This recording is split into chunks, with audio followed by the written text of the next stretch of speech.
மக்களே வணக்கம். இந்த பதிவில் நம்ம பார்க்க போறது 2047 ஆண்டில் இந்தியாவின் இலக்குகள் என்ன அப்படிங்கறத பார்க்கலாம். அதாவது 2047 ஆண்டு என்பது இந்தியாவின் சுதந்திரம் பெற்ற 100வது ஆண்டு. ஓகேவா?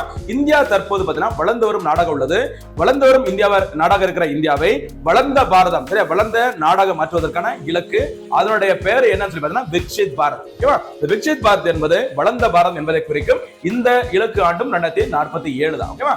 அடுத்த முக்கியமான இலக்கு என்னன்னு சொல்லி பார்த்தீங்கன்னா முக்கியமான ஒரு நோய். அந்த நோயின் பெயர் என்னன்னு சொல்லி பார்த்தீங்கன்னா சிக்கிள் செல் அனிமியா. சரியா? அறிவாள் வடிவ இரத்த சோகை நோயானது பெரும்பாலும் பெண்களிடையே காணப்படுகிற ஒரு முக்கியமான ஒரு பிரச்சனை. இந்த நோயை முற்றிலும் ஒழிப்பதற்கு இந்திய அரசு இலக்காக நிர்ணயித்துள்ளது 2047.